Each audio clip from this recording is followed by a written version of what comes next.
कुछ पॉइंट्स हम लोग याद करते हैं, जरा देखिए, याद करें। उसमें सबसे पहला देखेंगे तो अंतरलिखित कोण का प्रमेय है। अंतरलिखित कोण का प्रमेय क्या है उसको देखिए। वृत्त में अंतरलिखित कोण का माप उसके द्वारा अंतःखंडित चाप के माप का आधा होता है। ये अंतरलिखित कोण का प्रमेय आपको डिस्कस किया गया पहले, एक बार फिर से अब ध्यान से देख लीजिए कि जो अंतरलिखित कोण का माप होता है वो अंतःखंडित चाप के माप का आधा होता है। और उसी में दो उप प्रमेय था कि वृत्त के एक ही चाप में अंतरलिखित सभी कोण सर्वांग सम होते हैं। मतलब अगर एक ही चाप में जितने भी अंतरलिखित कोण बन रहे हैं सब आपस में समान होंगे। और अगला है अर्धवृत्त में अंतरलिखित कोण समकोण होता है। तो अंतरलिखित कोण से रिलेटेड इतने पॉइंट्स है, इसको मैं एक बार आपको फिर से समझा देता हूं, ध्यान से देखिए। जैसे मान लीजिए ये वृत्त है, तो इस वृत्त में चाप मैंने आपको समझाया था कि वृत्त को अगर आप ये वृत्त है इसको काट दीजिए तो एक ये देखिए छोटा चाप मिलता है, एक बड़ा चाप मिलता है। वृत्त का जो खंड कटता है उस खंड में जो ये रास्ते वाला भाग इसका होता है इसको चाप बोलते हैं। अब इसमें अगर आप देखेंगे तो एक छोटा चाप है जिसको बोलते हैं लघु चाप, और एक ये बड़ा चाप है जिसको बोलते हैं दीर्घ चाप। आपको पहले बताया गया है। तो ये लघु चाप है, ये दीर्घ चाप है।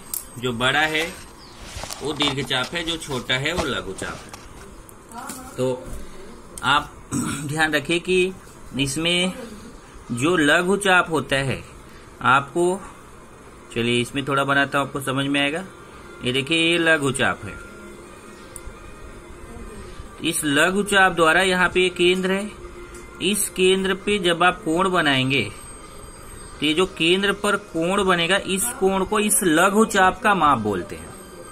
जैसे यहाँ मैं इसको ए बोल दूं, इसको यहाँ पे ओ हो गया, ए हो गया, बी हो गया। अगर यहाँ पे मान लीजिए कि पी है, तो अगर इस चाप एपीबी की बात करें, ये चाप एपीबी, तो चाप एपीबी द्वारा केंद्र पर बना कोण, ये चाप एपीबी द्वारा देखेंगे केंद्र पर कोण बन रहा है ना। कोण क्या है? ए कोण एओबी। चाप एपीबी द्वारा केंद्र पर कौन सा कोण बन रहा है? कोण एओबी। ये जो कोण एओबी का माप होता है इस चाप एपीबी के माप के बराबर होता है। मतलब क्या हुआ कि अगर कोई बोलता है कि इस चाप एपीबी का माप कितना है, तो आप चाप को तो कोण से नाप नहीं सकते, क्योंकि कोण के लिए जब तक ऐसे दो लाइन आके नहीं मिलती तब तक कोण नहीं बनता। तो यहाँ पे तो कोण बन नहीं रहा है। तो इस चाप का माप की परिभाषा क्या है? चाप की माप की परिभाषा है कि किसी चाप का माप उस चाप द्वारा केंद्र पर बने कोण के माप के बराबर होता है। इसका मतलब इस चाप एपीबी का माप इस कोण एओबी के माप के बराबर होगा। तो कभी भी ध्यान रखना, अगर आपको ऐसे एम चाप एपीबी बोला है, इसका मतलब हुआ कि चाप एपीबी का माप अंश में, लंबाई अलग होती है, ये माप है। चाप एपीबी का माप बराबर कितने अंश का होगा? आप चांदा इस पे रखिए, ओए पे चांदा रखिए, ओबी पे देख लीजिए कितने अंश का कोण बन रहा है, नाप लीजिए। यहाँ ओ पे चांदा रख के ओ चांदा इसके ओए के ऊपर रखा और ओबी पे कोण देख लिया, तो ये कोण एओबी के माप के बराबर होता है। तो पहला पॉइंट है, कभी क्वेश्चन आ जाता है, वो बोलेगा कि कोण एओबी का माप 100 अंश है, बताइए चाप एपीबी का माप कितना है? तो आप तुरंत बोलेंगे कि लघु चाप की परिभाषा से हम जानते हैं कि चाप का माप उस चाप द्वारा बने केंद्र के कोण के बराबर होता है, इसलिए इस चाप एपीबी का माप बराबर हो जाएगा कोण एओबी के। इसलिए जितना चाप एपीबी का माप उतना ही कोण एओबी का माप। अब बात हम लोग कर रहे थे अंतरलिखित कोण का। तो अंतरलिखित कोण क्या होता है? अब देखिए, ये जो चाप आपने एपीबी लिया है, इस चाप को छोड़ के जो ऊपर की तरफ एक चाप छूट रहा है ना, वृत्त का जो शेष चाप है इसको शेष चाप बोलेंगे, बचा हुआ चाप जिसको शेष चाप बोलेंगे। इधर आप कहीं पे भी कोण बनाओगे तो उसको बोला जाएगा अंतरलिखित कोण। लेकिन ध्यान रखिए, इस चाप एबी द्वारा ही बनाना है, ये नहीं कि आप किधर भी कोण बना दो, ऐसा नहीं। कोण बनाने का तरीका है। तरीका क्या है? ये जो चाप एपीबी है इसके दो जो अंत्य बिंदु हैं ए और बी, चाप एबी के एपीबी के अंत्य बिंदु कौन से हैं? एक अंत्य बिंदु इधर है ए और दूसरा अंत्य बिंदु बी है। तो आप जब कोण बनाएंगे तो ए और बी से ही लाइन जानी चाहिए, एक लाइन ए से जाना चाहिए, एक बी से जाना चाहिए। चलिए, जैसे मैंने यहाँ पे एक पॉइंट ले लिया Q, और अब मैं एक कोण बनाने चल रहा हूँ। कहाँ लिया मैंने? देखिए, इस चाप को छोड़कर शेष चाप पे मैंने ये पॉइंट लिया है Q। अब यहाँ पे मैं ऐसे कोण बनाऊंगा, ये देखिए, ये मैंने ऐसा कोण बना दिया। एक कोण बन रहा है यहाँ पे, ये जो कोण बनता है इस कोण को बोला जाता है अंतरलिखित कोण। तो अंतरलिखित कोण क्या है कि वृत्त में किसी चाप द्वारा शेष चाप पर जो कोण बनता है उसे बोला जाता है अंतरलिखित कोण। और ये जो अंतरलिखित कोण का माप होता है, अंतरलिखित कोण का प्रमेय आपने पढ़ा है। अंतरलिखित कोण का माप इस चाप के माप का आधा होता है। मतलब क्या सूत्र आपने पढ़ा है, किसको अंतरलिखित कोण बोलेंगे, एओबी को। तो अंतरलिखित कोण एओबी जो है ना वह चाप एपीबी का आधा होगा। मतलब एम लगाने का मतलब समझ रहे हैं, मतलब चाप एपीबी का मेजर मतलब माप। एम चाप एपीबी का आधा, मतलब जो चाप एपीबी है उसका आधा होगा। अब चाप एपीबी जितना रहेगा उतना ही उसका आधा कर देंगे, बटा 2 का मतलब क्या होता है, आधा कर देंगे, तो हमें ये अंतरलिखित कोण का माप मिल जाएगा। इससे एक चीज और पता चलता है कि जो अंतरलिखित कोण का माप होता है ये जो केंद्र पर कोण होता है इस केंद्र पर कोण के बराबर होता है। अब जो बात चल रही थी उपप्रमेय की, उपप्रमेय क्या कहता है कि अगर आप ये जो अंतरलिखित कोण है, ये अंतरलिखित कोण केवल एक ही नहीं बन सकता, बहुत सारे बन सकते। जैसे देखिए ए और यहाँ पे बना, तो अगर मैं यहाँ पॉइंट ले लेता तो देखिए एक दूसरा अंतरलिखित कोण बन जाता है ऐसे, देखिए ऐसे, ये बन गया कि नहीं। या अगर मैं पॉइंट यहां ले लूं तो एक तीसरा ऐसे भी अंतरलिखित कोण बन सकता है। या मैं यहां पॉइंट ले लूं तो एक यहां पे भी अंतरलिखित कोण बन सकता है ऐसे। तो ऐसे आप देखेंगे तो आप यहां पे अनंत अंतरलिखित कोण बना सकते हैं, यहां पे भी लेके बना सकते हो। तो ये जो अंतरलिखित कोण होते हैं, मतलब इस चाप एबी द्वारा शेष चाप पर आप इधर इधर कहीं पे भी कोण बना सकते हैं। तो इसको हम बोलते हैं, इन सबको अंतरलिखित कोण बोलते हैं। और अंतरलिखित कोण की एक खास बात होती है कि ये जो अंतरलिखित कोण होते हैं आपस में सर्वांगसम होते हैं। मतलब एक ही चाप द्वारा बने अंतरलिखित कोण जो होते हैं वो सर्वांगसम होते हैं। कितने कोण बना सकते हैं, यहाँ अनंत कोण बना सकते हैं। और सभी कोण क्या होते हैं, सर्वांगसम होते हैं। मतलब जितना ये रहेगा उतना ये रहेगा, उतना ये रहेगा, उतना ये रहेगा।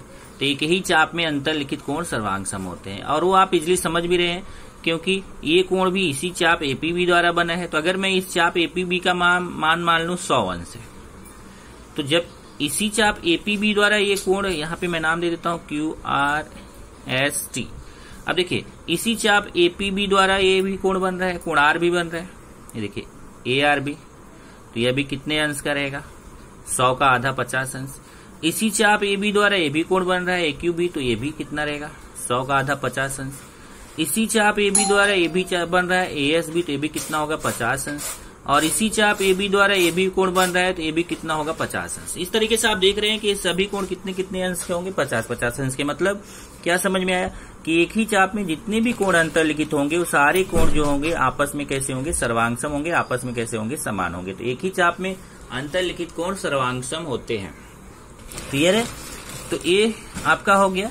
दूसरा है अर्धवृत्त। अगर मान लीजिए एक वृत्त है, इस वृत्त को मैं आधा कर दूं, ये देखिए इसको ऐसे आधा कर दिया। आधा मतलब समझते हैं ना कि यहाँ पे आपने एक व्यास खींच दिया।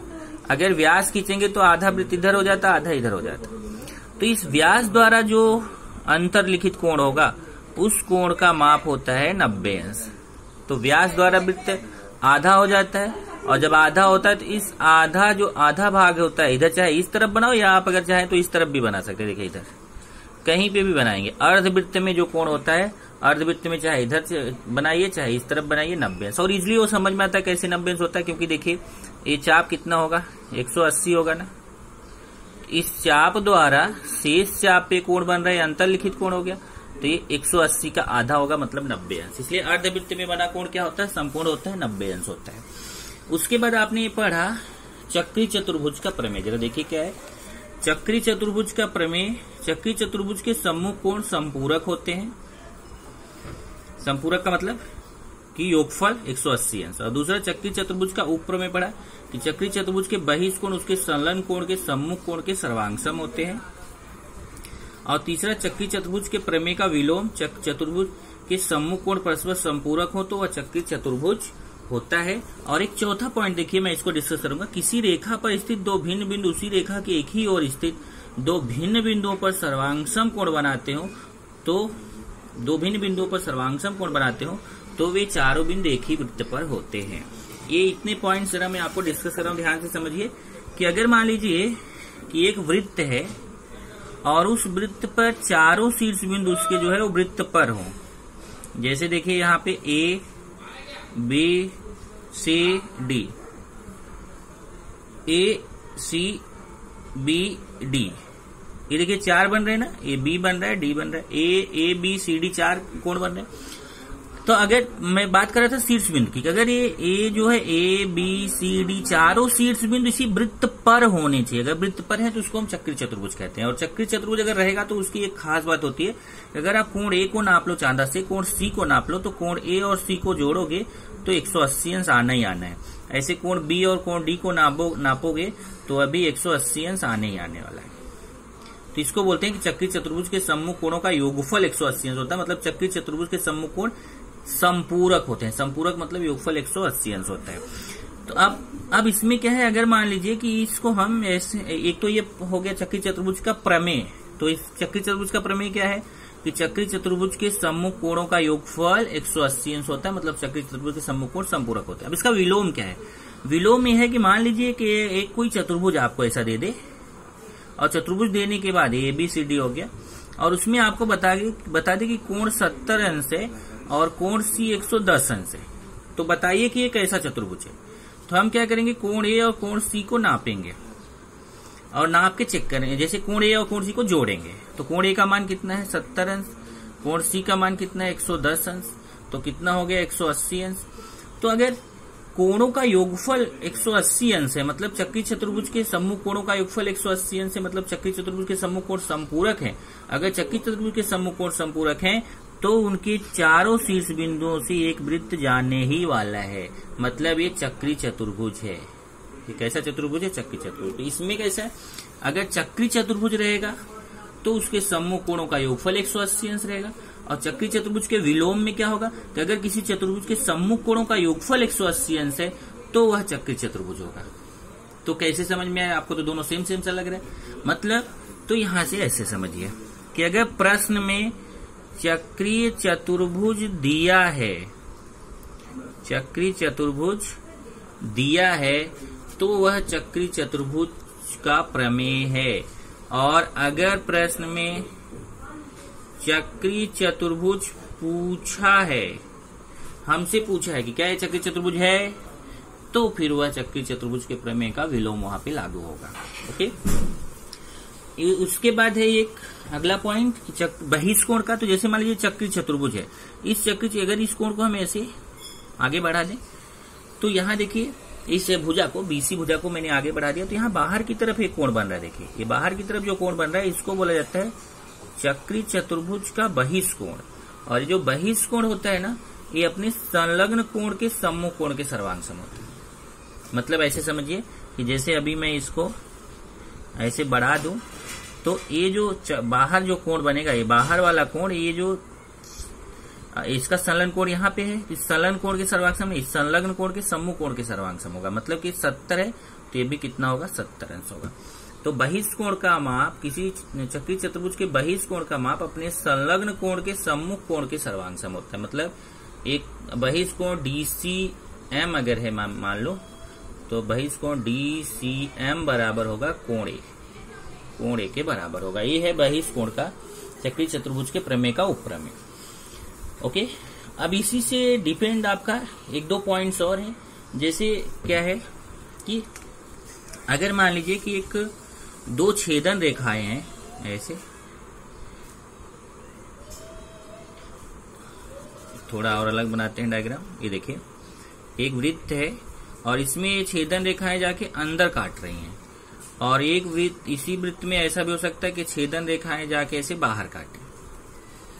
तो यहां देखिए इसमें अंदर काट रही हैं छेदन रेखा, ये छेदन रेखा हो गई, यहाँ पे भी ये छेदन रेखा हो गई, ये जाके बाहर काट रही हैं। तो मान लीजिए कि एक हमारी छेदन रेखा AB है, दूसरी छेदन रेखा CD है, दोनों जाके बिंदु E पर प्रतिच्छेदित करती है अंदर, वृत्त के अंदर। और इसमें कैसा है कि एक छेदन रेखा AB है, दूसरी छेदन रेखा CD है, और ये जा करके यहाँ बाहर प्रतिच्छेदित करती हैं बिंदु पर। तो फिर इसमें क्या होगा, इसमें कौन सा नियम लगा सकते हैं? तो इसमें जरा देखिए आप, ये जो AC और BD है ना, इसको निकाल सकते हैं। AC और BD दोनों समान रहेगा, मतलब कि AC के द्वारा आप ये कोण भी बोल सकते हैं, A वाला कोण और A वाला कोण दोनों शीर्षाभिमुख कोण है, तो कोण समान होंगे, तो AC और BD तो समान रहने वाला है। मतलब हम कोण AEC निकाल सकते हैं। कोण AEC बराबर होगा कोण BD, कोण BD। और ये जो होगा ना, ये कैसे निकालेंगे इसको? देखिए 1/2 M चाप AC प्लस BD, मतलब ये जो दोनों कोण है, ये दोनों कोण निकाल सकते हैं। M चाप AC प्लस M चाप BD। ये देखिए, ये दोनों चाप जब आप जोड़ेंगे तो इन दोनों चापों के योगफल के बराबर होगा, चाहे ये वाला कोण निकालो चाहे ये दोनों कोण आपस में समान रहेंगे। और अगर ये बाहर वाला है तो अंदर वाले के लिए है, अगर ये बाहर वाला है तो यहाँ पे क्या होगा, इसमें देखिए ये भी दो चाप काट रहा है, 1 2 बराबर। तो ये जो कोण BED का मान होगा यहाँ पे, कोण BED, या इसी को हम BED को कोण AEC भी बोल सकते हैं, कोण AEC का मान, ये कोण आपस में समान होंगे, मतलब कोण AEC का मान और कोण BED का मान समान होगा। और ये हाफ M चाप, अब इसमें देखिए एक अंतःखंडी चाप एक BD है और एक AC है, तो इसमें जो बड़ा वाला चाप है उसको पहले लिखना है, M चाप AC माइनस M चाप BD, इसमें माइनस है, ध्यान रखना। तो ये चीज यहाँ पे समझाया, आप देख सकते हैं कि आकृति में जीवा AB और जीवा CD, इसमें जीवा बोला है, मैंने छेदन रेखा बोला, मतलब एक ही हुआ, केवल ये आगे बढ़ा दिए तो छेदन रेखा हो जाएगी। तो जीवा AB और जीवा CD वृत्त के अंतःभाग में बिंदु E पर प्रतिच्छेदित करते हैं, E पर काट रहे हैं। तो कोण AEC बराबर होगा कोण BED के, और यह होगा हाफ M चाप AC प्लस M चाप BD। ये देखिए, चाहे ये वाला कोण निकाले चाहे ये हो जाएगा हाफ M चाप AC प्लस M चाप BD। ये देखिए, अब इधर वाला अगर निकालेंगे तो जैसे हम ए वाले दोनों कोण निकालना चाह रहे हैं, तो भी वही M चाप AD प्लस M चाप BC, चाहे आप AED कोण निकालो चाहे CEB कोण निकालो, यहाँ पे दिया है। दूसरा, अगर ये बाहर काट रहे हैं तो वहां पे माइनस हो जाएगा, कोण BED बराबर हाफ M चाप, ये देखिए एक कोण E निकाल सकते हैं, हाफ M चाप BD माइनस M चाप AC। इसी पे डिपेंड है अपना प्रश्न संग्रह 3.4, प्रश्न संग्रह 3.4 के क्वेश्चन इसी पे डिपेंड है। तो प्रश्न संग्रह 3.4 के क्वेश्चन देखें, जैसे अपना पहला क्वेश्चन है, आकृति में O केंद्र वाले वृत्त की जीवा AB की लंबाई वृत्त की त्रिज्या के बराबर है। ये देखिए, एक ये आकृति बनी हुई है जिसमें O केंद्र वाला एक वृत्त है और जीवा AB है। ये देखिए, ये वृत्त है जिसका केंद्र है और AB क्या है, इसकी जीवा है। और इसने क्या बोला कि जो जीवा की लंबाई है ना, ये त्रिज्या की लंबाई के बराबर है, मतलब देखिए OA त्रिज्या है, OB भी त्रिज्या है और AB जीवा है, इन तीनों की लंबाई आपस में समान है। तो हमें बताना है कि ये कोण AOB, ये कोण कितने अंश का होगा, O वाला कोण, और फिर C कितना होगा। तो आपको समझ गया कि जब O पता चल जाएगा तो उसका आधा हो जाएगा C। और चाप AB, देखिए चाप AB का माप कितना होगा, तो चाप AB का माप भी आप बता सकते हो, जितना कोण O रहेगा उतना चाप AB का माप रहेगा। और चाप ACB का माप कितना होगा, ACB का माप निकालना। तो देखिए बहुत आसान है, केवल पहला पॉइंट इसका ध्यान रखिए बस। ये देखिए, ये इसमें क्या बोला है कि हल में कि OA OB के बराबर ही होगा, क्योंकि ये तो OA भी त्रिज्या है OB भी त्रिज्या है, एक ही वृत्त की त्रिज्याएं समान होती है, तो OA जो है OB के बराबर रहेगा। और जीवा AB की लंबाई त्रिज्या के बराबर दिया है, क्वेश्चन में दिया है कि AB भी जो है वो त्रिज्या के बराबर है, इसका मतलब OA OB तो बराबर थे ही, AB भी बराबर हो गया, तो तीनों आपस में समान हो गए, मतलब AB सर्वांगसम OA सर्वांगसम OB। जब तीनों आपस में समान हो गए तो ये समबाहु त्रिभुज बन गया। समबाहु त्रिभुज क्या होता है, जिस त्रिभुज की तीनों भुजाएं समान होती है उसे समबाहु त्रिभुज कहते हैं। तो OA AB और OA AB और OB तीनों आपस में समान हो गई, तो ये OAB एक त्रिभुज बन रहा है, और ये त्रिभुज कैसा त्रिभुज हो गया, समबाहु त्रिभुज हो गया। समबाहु मतलब तीनों भुजाएं आपस में समान।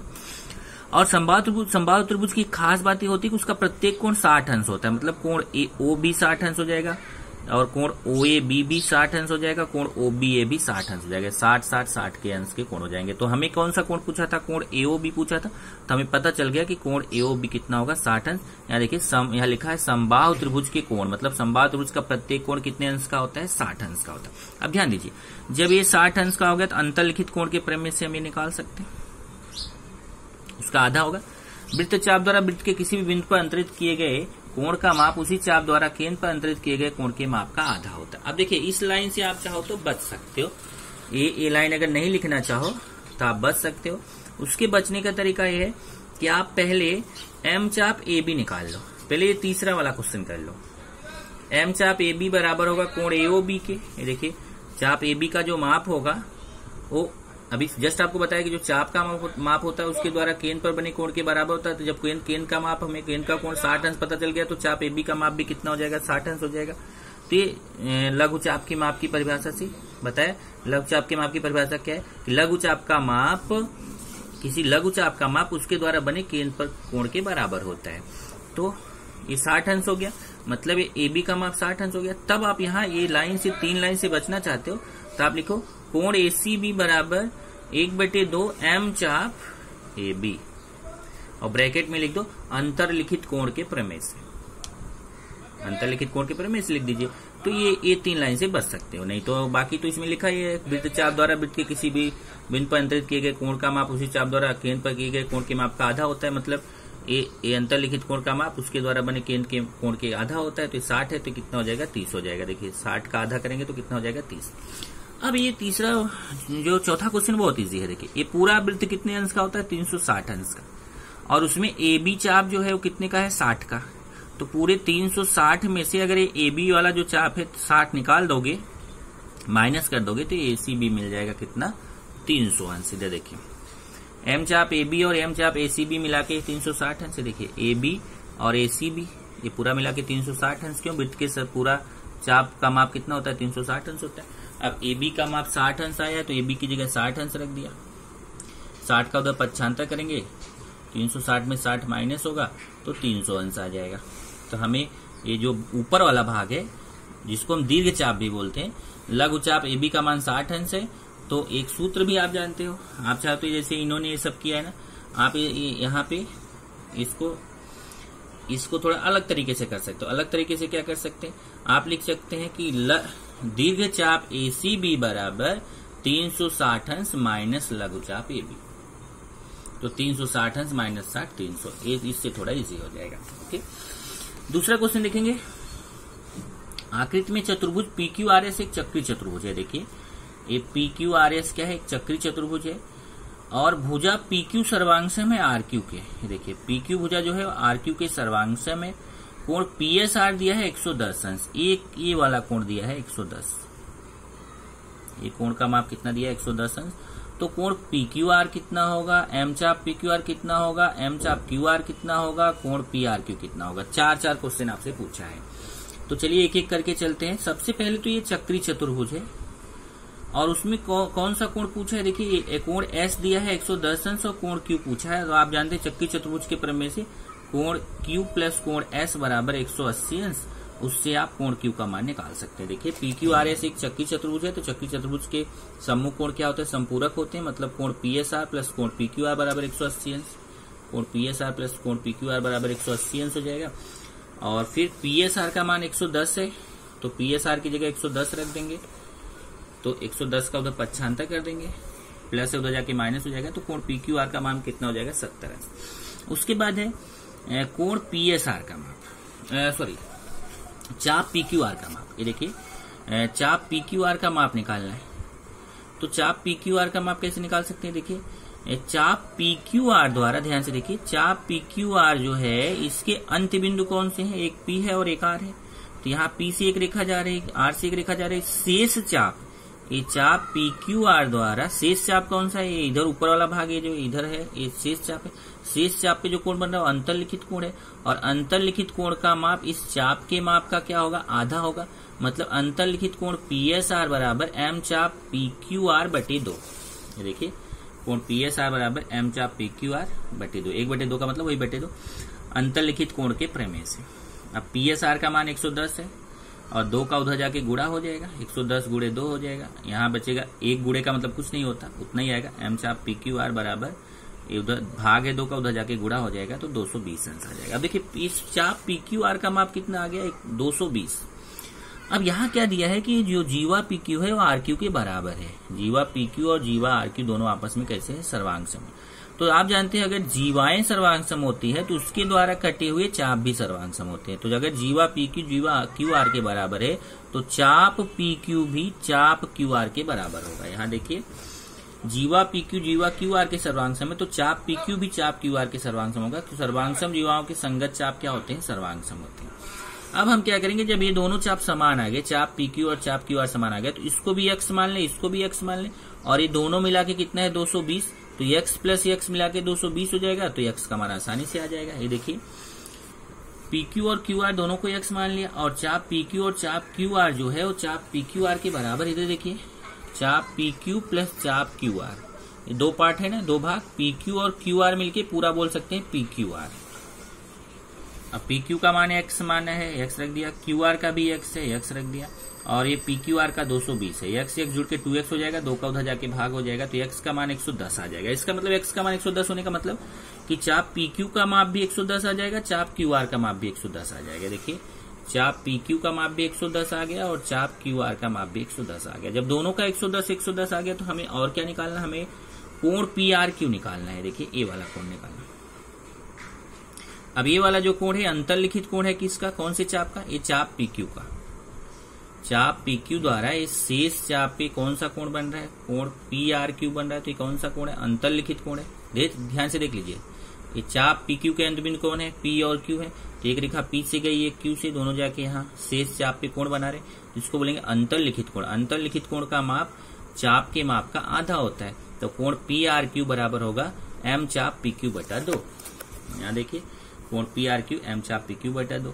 अब इसका मान PQ का मान 110 है, यहाँ देख लीजिए आपने निकाला 110, 2 से काट दीजिए तो 55 आंसर आ जाएगा। अब एक लास्ट क्वेश्चन है तीसरा आज की वीडियो का लास्ट है, अभी तो आगे क्वेश्चन है। चक्री चतुर्भुज MRPN में, अब देखिए यहाँ मैं एक चक्री चतुर्भुज बना देता हूँ, एक वृत्त बना दीजिए, इस वृत्त में एक चतुर्भुज बना दीजिए, इसको नाम रख देते हैं MRPN।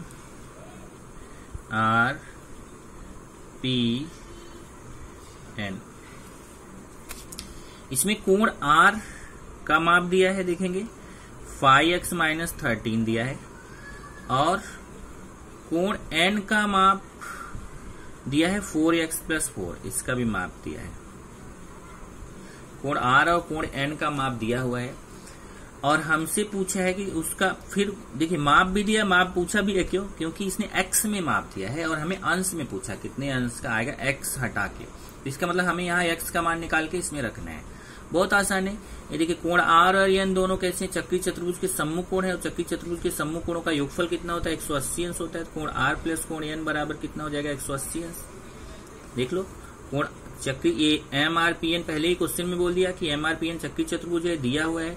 चक्री चतुर्भुज के प्रमेय से हम जानेंगे कि कोण R प्लस कोण N बराबर कितना, 180 अंश। कोण R का मान रख देंगे 5x माइनस 13 प्लस कोण N का मान रख देंगे 4x प्लस 4। ब्रैकेट ओपन कर दिया, देख लीजिए R का मान रख दिया प्लस N का मान रख दिया, ब्रैकेट ओपन किया तो प्लस है तो कुछ चेंज तो होगा नहीं, केवल हट जाएगा। अब 5x और 4x को साथ में लिखा तो 9x हो जाएगा। देखिए प्लस प्लस है जोड़ा जाएगा, 5x और 4x 9x और 180। और ये देखिए यहाँ थोड़ा सा शॉर्ट किया, जरा ध्यान से देखना नहीं यहाँ किया हुआ है, देखिए यहाँ पे इधर किया है, इस स्टेप के बाद ये स्टेप लिया है, जरा ध्यान देना। आप क्या करना, आप इसको नीचे ही लिखते जाना तो बेस्ट रहेगा आपके लिए। क्या कर रहा है, यहाँ लिखा है, फिर यहाँ लिखा है, फिर यहाँ लिखा, फिर यहाँ लिखा, फिर यहाँ लिखा, फिर यहाँ, ऐसा साइड साइड लिखा है, तो उसको ध्यान से समझना। 5x और 4x कितना हो जाएगा, 9x, और ये माइनस 13 प्लस 4, तो माइनस प्लस घटेगा, बड़ी संख्या का चिन्ह, 13 में से 4 जाएगा 9, ये 9 आएगा, बड़ी संख्या के सामने माइनस, अब माइनस 9 इधर आके प्लस 9 हो जाएगा। यहाँ 9x बराबर 180 प्लस 9, जोड़ेंगे तो 180 और 9 कितना हो जाएगा, 189, तो 9x बराबर 189। फिर 9 का उधर जाके भाग दे देंगे तो x बराबर 189 बटे 9। x का मान कितना आ जाएगा, 21। जब x का मान 21 आ गया तो यही जो x का मान है इसी को आपको रखना है, इसी x के मान को आपको यहाँ पर ये जो दिया है इसी में रखना है। r का मान 5x माइनस 13 है, ये देखिए आर का मान 5x माइनस 13 और x की जगह पे 21 रखेंगे तो 5 ब्रैकेट में x की जगह 21, आप चाहे तो गुड़े 21 लिख सकते हैं, माइनस 13, 5 में 21 का गुड़ा 105, 105 माइनस 13, 105 में 13 घटाएंगे तो 92 आ जाएगा। तो देखिए कोण आर का मान अपने को पता चल गया कितना 92 अंश। ऐसे ही कोण एन का निकाल सकते हैं। कोण एन का कितना है 4x प्लस 4, ये 4x प्लस 4, तो 4 गुड़े x का मान कितना है 21 है, तो x की जगह 21। अब देखिए यहाँ गुड़े के रूप में लिखा है, यहाँ ब्रैकेट में लिखा है, तो आप समझ लो दोनों सेम है। प्लस 4 गुड़ा करेंगे 84 प्लस 4 तो कितना आ जाएगा 88। तो कोण आर का मान आ गया 92 अंश, कोण एन का मान आ गया 88 अंश।